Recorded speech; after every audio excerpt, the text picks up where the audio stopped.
I swear to God, I've tried making this Grey's Anatomy video 3 times. This is my third recording, and I'm trying to figure out why. And I really think that the reason is I'm too close to the source material. What I've done was beyond camp. I liked the show so much that I not only, became a doctor just to really feel its experience, but I'm actively going back to med school currently, even though I said that I didn't want to. Because I want to finish something, and I don't know if I don't think it's a big thing.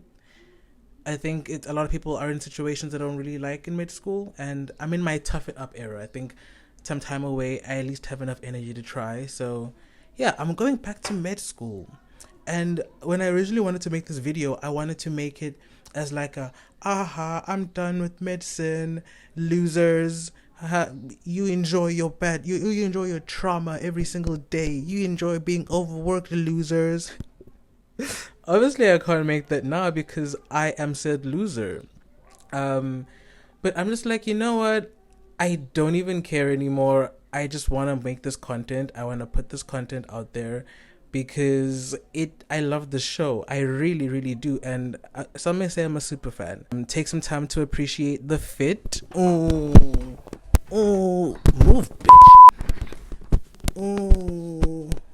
It's giving you Y2K. It's giving you. Comfortable. Like, I don't know if you guys can see. I don't know if you can. Like, I'm giving it to the girls. Nobody knows where they might end up. Nobody knows where they take that copyright. This time around, I've been debating the format.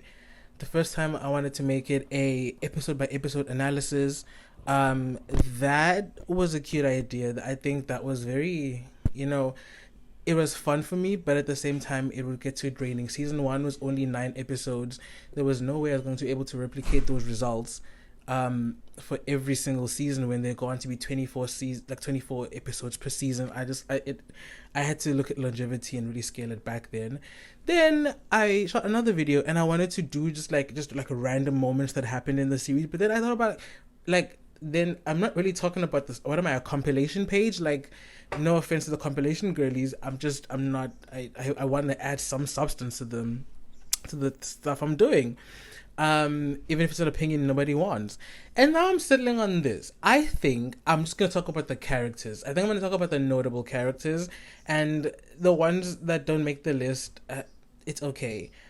That being said, let's get right onto it. Season 1, Meredith. First of all, love this picture. She's giving very much like, oh my God, like I'm ready to start the day. Like honestly, I'll give you Meredith one thing. She was consistently always trying.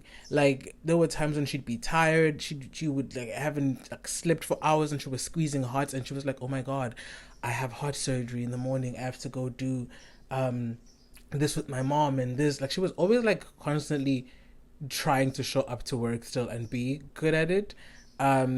She didn't really have a survival mindset, if that makes sense. Like, she had I want to thrive mindset. It didn't help that her thriving would land her with betwixt some random doctor who was a creep. I want to talk about Derek and Derek's. Let's not go there. It's Meredith. Meredith in season 1, honestly, she's the main character, so obviously she got most of the screen time. She was doing lots of narration, which I loved. I love the narrated intros. They would really set the mood. She'd be talking shit. She'd be Meredith would get on that mic. She'd get on that mic and she'd be like, intimacy.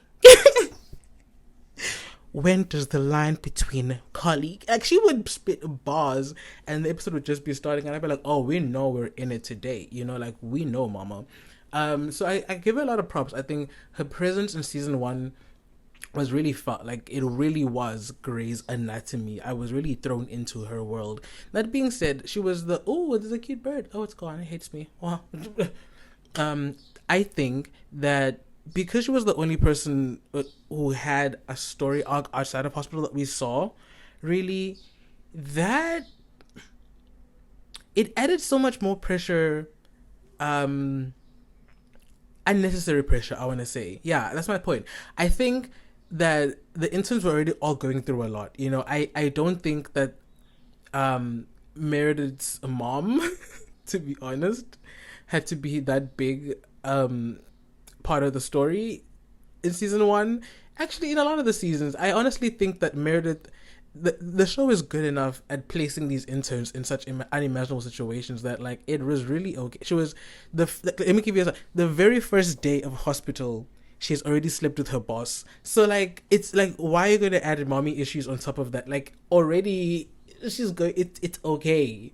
Like I give her props as a main character, so I don't think her mom was necessary. But like because she's the only one who's like dealing with all of these like emotions, and she narrates it so well, and we cut scene to her after talking to patients, like talking to the home where her mom is staying, and they're like, yo, get your ass here, and like you need to come sign stuff for your mom. She's not lucid, girl. Like Alzheimer's is taking her. Come be a daughter. And she's like, hey, right now, girl, I'm a doctor, okay? I can't just be doing this. I don't care, damn it. Dr. Grey, do you know how much it takes everyone to get in the room just to come sign stuff for your mama? Oh my god. Like, okay, fine, I guess I'll be there at 6 in the morning. 6 in the morning. I swear to god, if I was a lawyer, if I was someone in a home, if I was Ellis Grey in my bed and my daughter came to like sign stuff in a fugue state of my Alzheimer's at 6 in the morning and I regain lucidity, I'm spitting on you. How dare you? How dare you, Meredith Grey? I raised you better than this. Learn something from this. That being said, her mom is a surgeon and they really do get up early, so she might have been like, oh, top of the morning. I don't get them. I don't get them. This also on real life. I don't understand surgeons. They're not my people. Like very, very like straight to the point. Like there's just always an air of urgency, and I'm like, but you know, the system is only gonna go as much the system is. Like the results can only print this fast. I don't know how in surgery, whenever I've rotated through surgery, there's this perception that to move is to be busy, because if you're not moving, doing something, then you're wasting time. So I'm always just like, no, I'm like, the bloods are gone. We'll hear from the bloods when we hear from the bloods. I don't know what to tell you. What else would you like? Like, they're not nonchalant people. They're just, what have you done? Have you read a paper? I'm like, girl, you know? So, surgery, I get it. So, I think maybe Ellis Grey would love that whole, 6 in the morning, start my day by starting off my life. Love, love, love. That could be a thing for them. But Meredith was going through a lot of these things. And I think if I just put that on top of the fact that she wasn't sleeping, like, I don't know how Meredith made it through season 1. Like, I think what we didn't give enough credit to is how imagine the stress. You're keeping your mom's secret. You're in doing that. Your friends are living in your house and they can find the secret out at any moment. You're going to visit your mom in a secret home because you want to ruin her legacy. Like, you're an intern. You're not sleeping. You're like sleeping with your boss. The patients you have are thinkers. Meredith always got the thing, because I don't know, like whenever there's a medical mystery, Meredith was there. I just, sometimes I wanted her to be a normal intern. Sometimes I wanted her to just be a normal, and I'm getting ahead of myself. When I get to season 2, the one person who treated her like an intern, it was definitely Derek's wife. Yeah, Addison was like, you're an intern, Dr. Grey. I said it. Yeah, like maybe just acclimatize to work. Like, I don't know, maybe put your head down for a little bit. Don't date in the hospital right now, you know? I think those are all my thoughts in Meredith in season 1. I think I will say, her and Derek, I don't want to talk about them a lot. I really don't. I think in season 1, I will again and again reinforce the fact that Derek was quite inappropriate. Like, I get the incident where, oh my god, it happened, we shouldn't have known. But Meredith really did try. She was quirky and she was smiley and she was like, oh my god, we shouldn't do this. You're my boss. But like, to be honest, she did. She said those things out loud. Whether he interpreted them in a certain type of way, I would hope that anyone who's doing like such weird shenanigans in the workplace, like, is at least thinking about the repercussions of what this means for people's work environment, their safety. Is it a safe place for learning? Internship it's pivotal to your medical career. It can make you, it can break you. Like, there's all of these things that Derek just chops off to. Meredith's naive. I'm a big shot surgeon. There's nothing we can't get through together. And it's this savior complex of men in medicine and like, young girls who they want to mentor, and they like that they look at them shiny and new. And anyway, different type of life. We live different lives. That being said, I didn't like it. I thought it was icky. Meredith really was like, please leave me alone. Like, this is inappropriate. She said Dr. Shepard, and he's like, nah, I'm Dr. Shepard. Yesterday I was Derek. Like, yeah, yesterday you were my boss. Like, let's reflect on that. I'm kind of at work. I have a shift. It's my first day. And I don't think Derek was just responsive to. He didn't give her the space that she needed to process. I think we can say that they have a beautiful love story and stuff, but I think it would have been a bit more beautiful if he left her alone when she said it was inappropriate, and maybe seasons down something else rekindles. Wouldn't have been nice to have him actively respect the boundaries and like not make it a dating thing at all for the first. Like, that would have been a nice build up, I think, that the show lacked in season 1. But I mean, drama's for everyone. I'm gonna move on to Meredith. Apart from that, she loves tequila. She's a tequila gal. There's a whole scene where she's literally dancing with tequila. Like, just, she loves tequila. That's sort of like Meredith's go-to drink. It's tequila.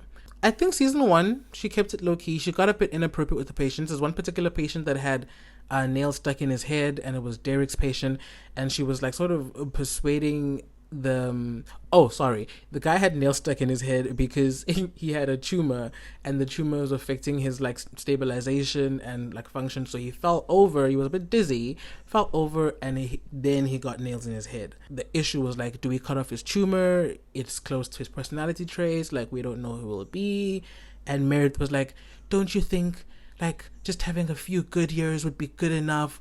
Don't prolong this. Don't do the surgery and get the tumor out and let him live longer. That was so inappropriate. Like, I think the amount of times Meredith crosses ethics, and it's forgiven because it's Meredith. I don't know what to say. Her boss, the chief of surgery, was sleeping with her mom, so like she can do no wrong. She's a legacy child. She can do no wrong. And they really played into that, and it worked out. Yeah, so Meredith was a bit inappropriate, but like in season 1, I will say she was just sort of really trying to keep her head down amidst the drama, and she really was just planning to get on with it. You know what I mean? We finally get to Christina. Christina is an icon. Christina is who everyone wants to be. If you ask almost every kid in mid school, who do you think you are in Grey's Anatomy? We're like, Christina. I know I'm an Izzy. I'm sorry about it. I know people hate Izzy. They think she's annoying. I'll get to her later, but that's just who I am. Christina is hardcore. Christina is cold. Christina is calculating. Christina is meticulous. Christina is perfection.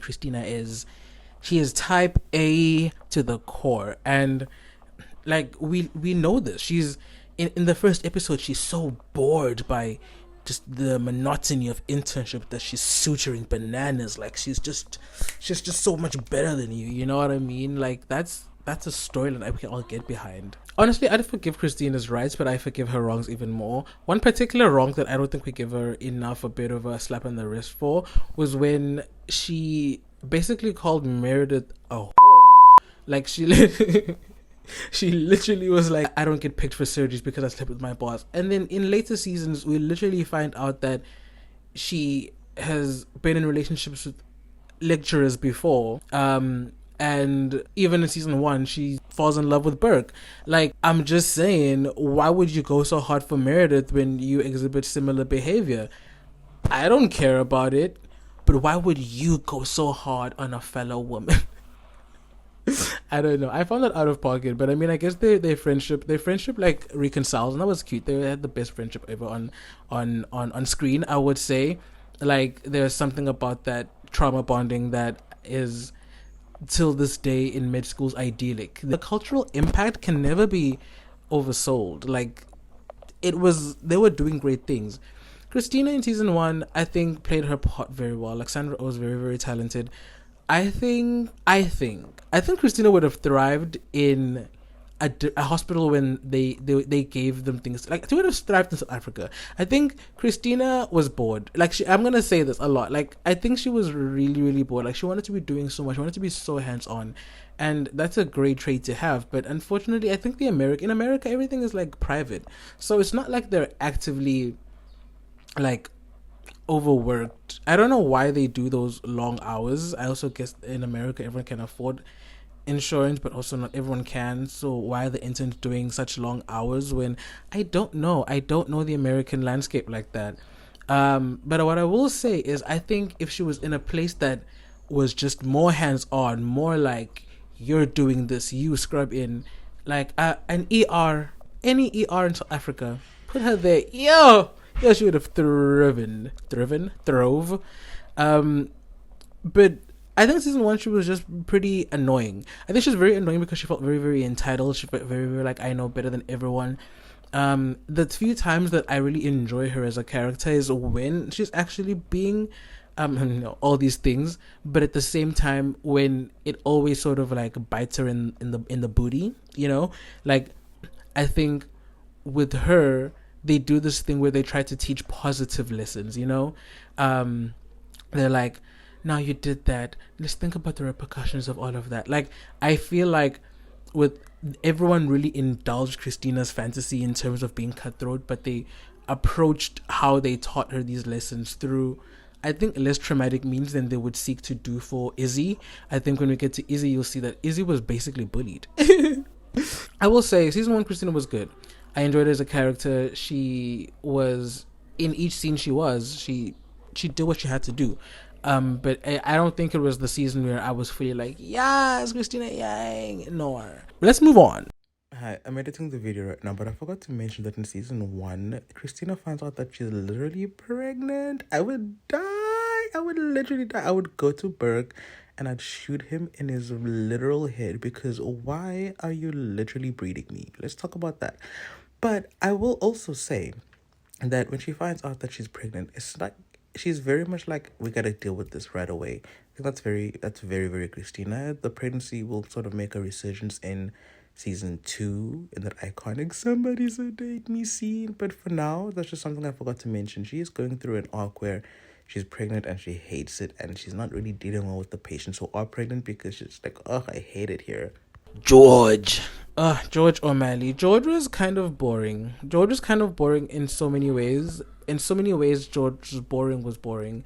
George was so boring that he didn't have anything to do, that at some point Christina says, hey, there's a nurse over there, go date her.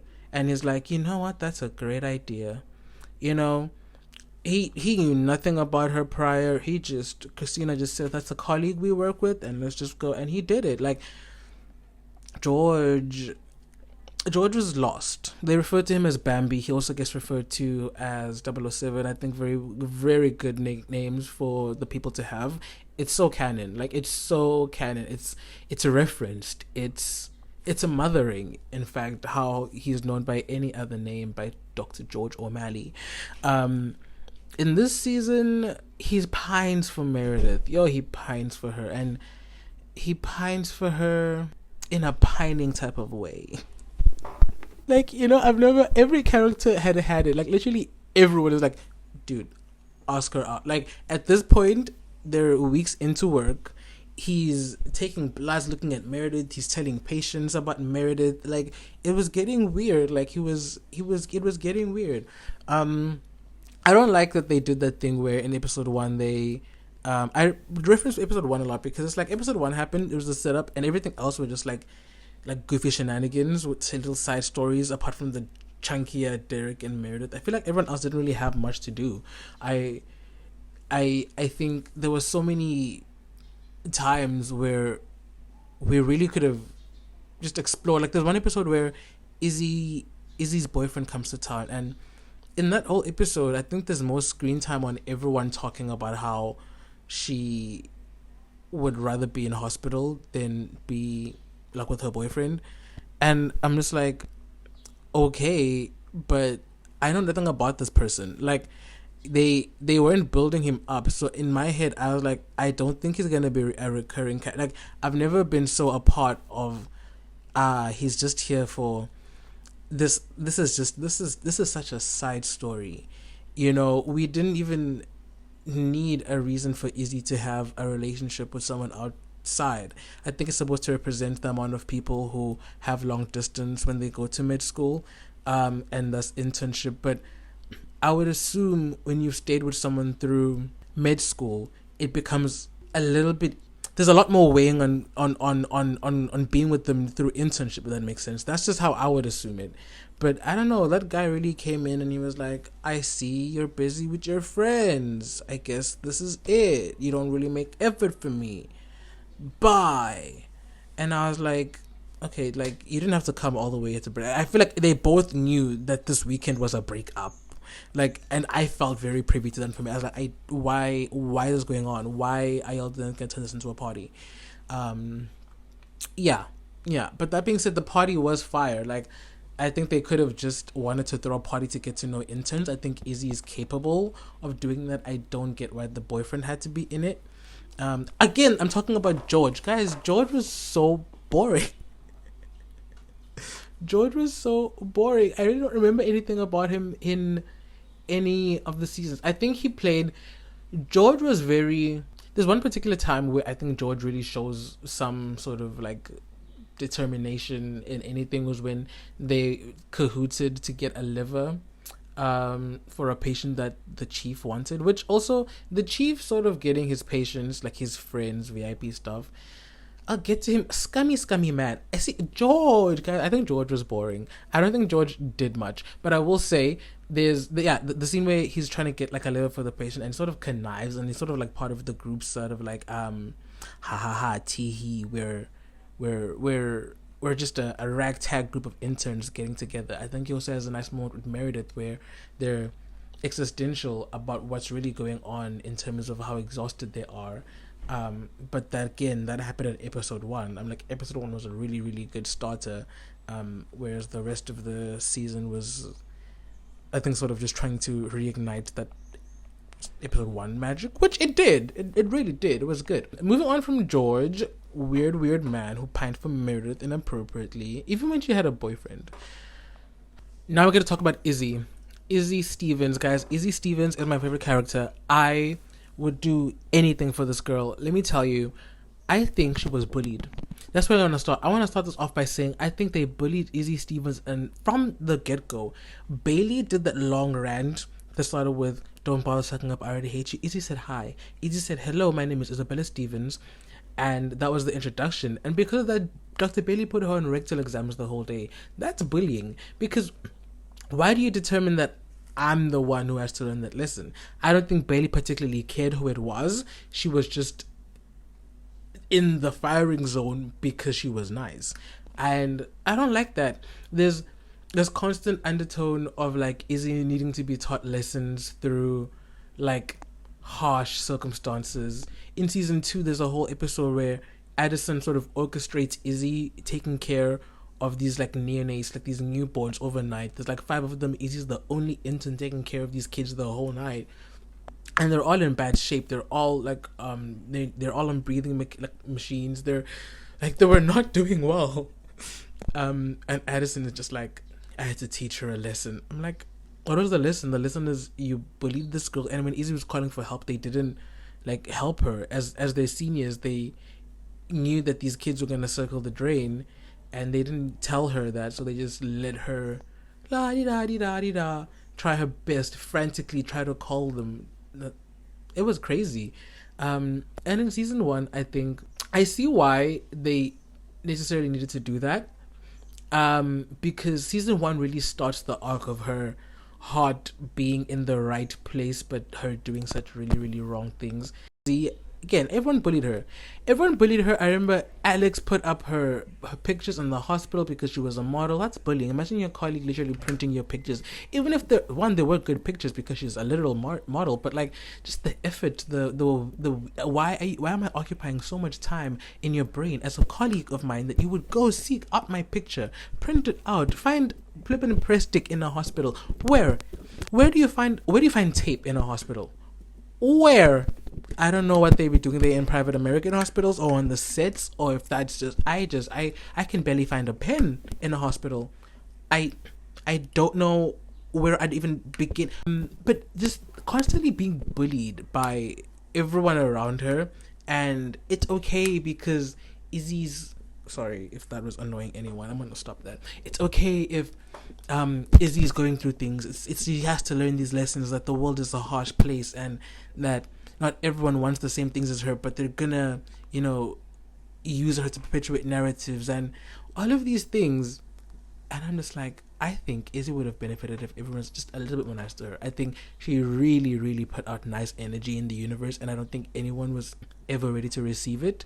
And I think it was to her detriment. I think when she finally left Grey's Anatomy in the show, this is now not in the real world, there was drama in real life, but in the show when she finally left, it was like, I need to get away from all of this. I have to restart. And I said, girl, I get you. I understand what you went through in that place. Like, I relate to Izzy. Like, there are some things that are so traumatic that happen to you in a hospital setting that you have to restart somewhere else. You can't walk through the halls the same way. There's one time when I worked in a hospital for 10 weeks, and it was the most draining experience of my life, solely because like the doctors didn't teach us anything. Not their fault, like, and it's just the way that it is, but we were just there every day for like 4 hours doing nothing. Like, you go see a patient, but we would just, and that it was mind numbing. It was excruciating. And I didn't look at the hospital I didn't make eye contact. It's right around the corner. I didn't look at it physically for like a good few months until I decided I'm coming back. I had to be like, okay, bitch, I'm staring you down. I'm gonna be a doctor again. I'm ready for you. You know what I mean? That being said, Izzy could have benefited from people being nicer to her. I would say it. She was a nice gal. She deserved more. She was annoying, she was whiny, but also she's constantly always the one who was there for everyone in terms of emotional need. She was the cook of them all. Like, I just think everyone could have been nicer. Alex Karev, as a character, I hated him. I did. I really, really did. He was just so arrogant and for no reason. Like, I know there are cocky people. I've seen cocky people. I've worked with cocky people. But he was just doing so much. He was inappropriately just talking down to people. It was just not fun. He was this tornado and cloud of just inappropriate workplace things. He was not doing proper procedures. An episode where he takes spikes out of a patient and doesn't even do a CT. He does no imaging. A patient literally stabbed with these spikes through the flipping kidney, and Alex is like, boop, boop, boop, no scan, bye. Like, that's not proper procedure. That's kind of bad. As a doctor, you shouldn't be doing that. You really need to see what's going on that inside, my guy. And there'd be repeated situations. One of the episodes, that the infamous after calling Meredith a nurse, she's the one who has to has answers that he doesn't. There's a patient who's like post-op, and this patient has like temperature spikes, and they're trying to figure out why. It could be a myriad of things, but he's like, it's an infection. Trust me, it's an infection. He doesn't check. He doesn't look at the results. He doesn't do a white cell count. He doesn't. And this arrogance is so crazy to me. I want to say he's not comedic relief. I think he's relief of some sort, but it's not comedic. It's more irritant relief. It's more, oh yeah, I guess someone can still, I don't know what to call it, man, but I just don't like him. They also use him to spread syphilis, and that's a very nice character journey for him. Like, he just spreads syphilis. Everyone, like, the show sort of implies that he's the one who's spreading syphilis, because George got it from Olivia, who slept with Alex, and then then there was a whole outbreak in the hospital, so Alex is meant to sleep around, and everyone was like, it's Alex.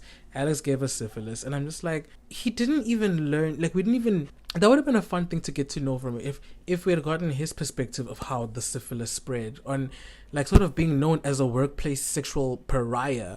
That would have been a nice thing to sort of go into as he tries to navigate this. Like, I can't believe I spread syphilis. Like, I should reflect on my habits. I told George no glove, no love. He literally put a condom in George's pocket, and then so like that would have been a journey for him. But it's also just never addressed ever again. He's syph guy, and then the syphilis thing happens, and then we just move.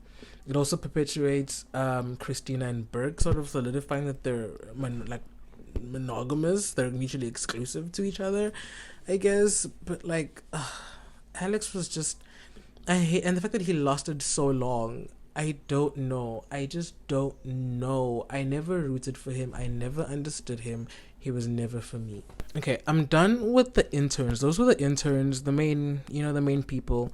I want to talk about Bailey for a second. Bailey is honestly in season 1, I think it's understated the immense pressure that she's under. Like, she has interns to take care of, and she's also trying to do her own surgeries, but her interns literally constantly keep messing up with her job. She mentions it one time, and she's like, I like my job, can you stop messing with my job? But like, there's such immense pressure to sort of having to be a good teacher, a good supervisor. And you 3, brush up on how not to embarrass me in front of the attendings, or I'll see to it that your hearts stop beating. A good, like, there's a lot of a Bailey dialogue that I think I would have liked to see in season 1, because she was the mediator of the intern group and the attendings. I think Bailey would have been like Bailey putting her foot down more, Bailey being the one to sort of like teach the lessons. But at the same time, I get it, like where Bailey's at, she was really, really also overworked. Also, we don't get, she's never exhausted. Like, we don't, she's just solid. She's a rock. She's great. She's perfect. And I think that's tiring. And I think that is something that I'm glad they addressed later on, when I guess they gave her OCD and that was her breaking point. But at the same time, I'm also like, they never really utilized Bailey a lot. I think there's always a lot of pressure on Black women in medicine, and to just get by the day, they have so much to prove, and it's not their fault. And I think that Dr. Bailey would have been a really nice character to utilize more in season 1. Yeah, but I think she does very, very well. She's very outspoken to all of her bosses. I think I appreciate that. But also, let's talk about how her knowing that Meredith and what's his name are sleeping with each other, and then just like, she's like, if you ever favor her again, I'm like, I don't know, what's proper workplace procedure here? Like, is there no policy that guides this? There's an HR girl who literally works with Richard, all that, like, y'all have HR in this hospital. Like, there should be better ways to sort of navigate this than Dr. Bailey having to be the one to remind these people that this is inappropriate. And I get that she's middle management in the sense, I guess, but to put all of that on her is quite a lot, considering that it's also her boss who's being inappropriate. Yeah, I think there's a lot of things that Bailey could have done that would have showed that she's also someone who, if she was shown to be so perfect and so meticulous and so, by the book, which we know her to be, I'm like, why didn't she escalate it? And when the bosses found out, even Richard found out, Richard had a secret surgery or some shit like that, I don't know, and he found out, and he was like, Meredith, you shouldn't be doing this, he's your boss. And like, I don't know, like, are they just like no repercussions? Is that what because hospitals are very loosey-goosey. I thought it was just like a government hospital thing where everyone who's there has to be there to get some sort of accreditation for something, because that's just part of our system. But like, I would imagine that in a private hospital, one that has like funders and it functions more as a corporation, it would have been better. It did address this later on in the seasons, and I'm getting ahead of myself here, but I just feel like Bailey was unequipped to handle the situation, and I feel like she should have been, because I feel like there should have been proper structure and how to guide stuff like this before, and I feel like she was let down by that system, having to defend herself with her own bosses. Like, it was very uncomfortable, and I wish that we dove more into that. That's enough on Bailey. Derek, I've already said Derek is scummy. Derek is creepy. I don't like his attitude. He's he's the sort of person who's had everything go well for him until the one big thing, which is his friendships, like his wife cheating on him, and he navigates the world in like a victim mindset. Like, I'm owed this. I am a great surgeon. I have all of these pros, and because of that, I deserve to navigate life a little bit more easier. He gets frustrated when Meredith won't immediately like him. He gets frustrated when the interns sort of go out of their own way to try and like learn something, and is like, no, you do what I say. He gets like, there's a lot of sort of balancing and reconciling the person that he is to the doctor that he is. He's a well-known doctor, and he's really, really good at his job. He's really good at cutting and all of that stuff, but we also see a lot of his faults. Like, he really does end up favoring Meredith. Like, each time Meredith and him had to work together, like, oh my god, here we are, we're gonna discover something, because our love is just so powerful, we work so well together. Like, oh, it was just very that.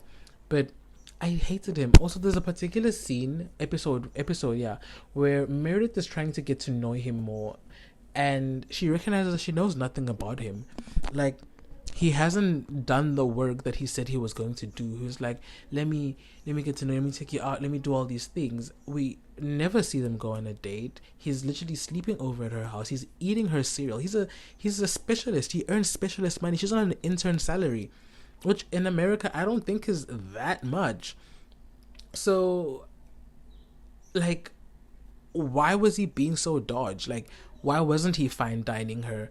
If you're gonna go through all the effort of wanting someone to risk their career because you love them, and that's because he really was half-assing it. He really, really was. Like, he gave Meredith nothing but consistency of asking again. Like, that's not love, that's just persistence. And yeah, I hate him as a character. I really, really do. Why not fine dine the girl? Why not take her somewhere where she could forget about the troubles of her life?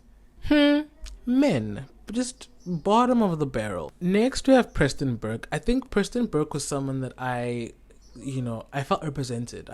He was the golden boy, you know that circuit of people who were like, he was the head boy in primary school, and he was the head boy in high school, and like, he's gonna go do his part, he's gonna go, like, he was just the stand-up guy. He was the medical golden child, and because of that, he really suffered an identity crisis that everyone was privy to except him. Like, he was the last to know that everyone around him didn't really see him a certain type of way. I think that was a very good awakening for him. The fact that the chief would go so far as to source Derek to come here and sort of, train him to be chief of surgery as well. That's sort of like an interesting awakening at work, to be like, oh my god, are you trying to replace me? Oh my god, I need water. Oh, I talk so much, I need water. Open up. Yeah, Preston is sort of like the last to know, and while he's sort of trying to figure this out, he's also falling in love with Christina. He's really falling in love with Christina now. He wants to fine dine her. He's a man who knows what he wants in a romantic relationship. Christina's just not that girl. And I guess in season 1, Preston was dealing with sort of having his career aspirations be, I guess, something he has to work a little bit harder than. He thought he was doing great. Like, everyone's like, said, step your pussy up. Everyone said, girl, like, you're not giving it to the girls the way you think you're giving it to the girls. Like, people are doing better things. Some people are more insightful. Some people are better teachers. Like, so he was really dealing with that. And the romantic aspect of wanting love and working for love, I think it was too stoic. His type A personality, it starts to manifest because he really starts trying to control the situation a lot. Like, I think that his relationship with Christina would have gone a lot more better if he could just let go of control, know that she's there because she wants to be, and that in itself is okay. I think he had a lot of lessons to learn, and I hate how he exited the show, but I honestly feel like Preston in season 1 was dealing with some hard stuff. Like, he was dealing with some hard stuff. Like, imagine thinking your life was going really, really well, and you're just throwing this curveball On top of that, didn't he like leave a towel inside some girl? Oh my god, like he was really mortified in that season, and I think his fault was that he sought solace in Christina's bosom, but she was not that girl. She was never gonna be that girl, and that's why he struggled in season 1. Okay, I want to do Richard next. Richard as a character, crusty man. Everything about him is just a weird figure to me because he's everyone's boss, but he also knows them so well, and he's also like, hey, you, I'm gonna recruit you, yeah, come work over here. You, I know I promised you that you were gonna be my next in line, but yeah, I'm a quirky guy, you know? He's very flaky. He's just a very, very flaky human being. He's doing surgery behind everyone's back. He's doing weird shenanigans, like, he was a weird man. He was a weird intense man, and I don't think he ever had to ever be that intense. I hate him for many more reasons that aren't about this season.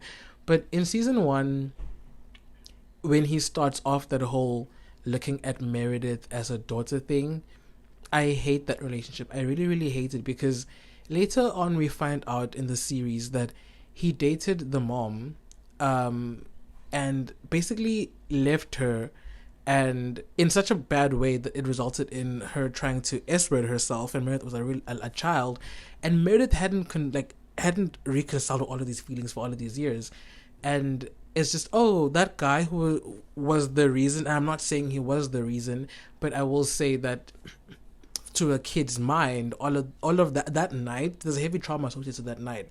To have that night sort of have a face to point its anger to, being Richard, that face is also your boss. It got weird, man. It got weird. And they were like, you're like the daughter I never had. I'm like, no, she was the daughter whose home you wrecked. That's who she was. Let's be for real. He's just a crusty man, and he continues to be a crusty man for a lot of things. He has such weird arcs as a character that I don't think I fully ever want to understand Richard. I think Richard is just, we can chuck it off to him trying to be wise. A lot of the weird things that he does, we're like, I guess it's wisdom. I guess he's lived such a hard life, and I guess we're supposed to see it from his POV. Like, we are supposed to see a lot of things from Richard's POV, and I don't think he does enough to make me want to be on his side. The last character, Ellis Grey. Ellis Grey appears so just little tiny microdoses, just a little. I love her. I love her because she's just always ready to rip Meredith to shreds. Like, she wakes up on any given day and she's just like, what are you doing here? This is a grown-up's table. I'm like, okay, mother. Like, Ellis Grey is such a wild concept, because we can't blame her for the type of mother she was towards the later years because of the Alzheimer's.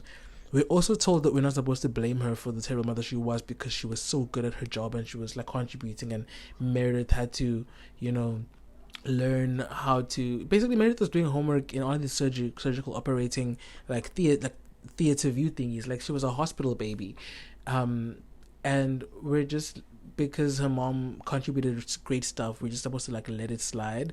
And Meredith having all of these feelings about her mom never being someone who was close, and now she's taking care of her. There's just a lot about Ellis Grey that as a character makes her such a villain, presence. Like, even there's a nurse in season 1 who eventually dies, and she worked with Ellis. She worked with Ellis prior, and she's like, Ellis Grey didn't care a damn about anyone but her damn self. And I'm like, that's a villain coder. Like, she's made to be such this villain, and I think they really delivered on that. I understood. I hated her as much as Meredith did. I'd be like, I'm just trying to help you. I don't know if she was a good representation for the Alzheimer's community. That's not for me to speak on. I think it's not something I'm well learned in, but I will say that as a villain, as a TV villain, as someone who gave someone mommy issues, I'm really happy. What happened to you? What do you mean? You're happy? You're happy now? The Meredith I knew was a force of nature, passionate, focused, a fighter. What happened to you? You've gone soft, Stammering about a boyfriend and saying that you're waiting to be inspired. You're waiting for inspiration? Are you kidding me? I have a disease for which there is no cure. I think that would be inspiration enough. Mom. Listen to me, Meredith. Anyone can fall in love and be blindly happy, but not everyone can pick up a scalpel and save a life. I raised you to be an extraordinary human being. So imagine my disappointment when I wake up after 5 years and discover that you're no more than ordinary. She delivered again and again. She would just call Mary. She said, imagine my surprise when I wake up and you're ordinary. Like, that's stuff of therapy. That is stuff that sends anyone into just spirals. Like, she just have all of these one-liners, and I'd be like, Ellis, you're so evil, and for what? And for what? Villain coded. Yeah, that was it. That was my Grey's Anatomy video. I know it was quite long. Yeah, I think follow my TikTok, follow my Instagram. I be posting some random shit all the time. I'm really getting into long form content. I do want to make another Grey's Anatomy video. I hope this one was really, really good. I think if you watch this video, please tell me who your favorite intern was. Like, just do me a favor, because me and Izzy, it was me. Like, I think she was bullied, and I think everyone owes her an apology. That's my story, and I'm sticking to it. Okay. Please remember to subscribe and get a notification bell for the next time I post. I am posting a little bit more regularly now, I guess. You know, I'm in my bag. And I'm going to be posting a lot of stuff that's like other series I'm watching, and we'll see. Yeah, let me go start recording that season 2 thing, yeah? What a series. And Addison Montgomery's here.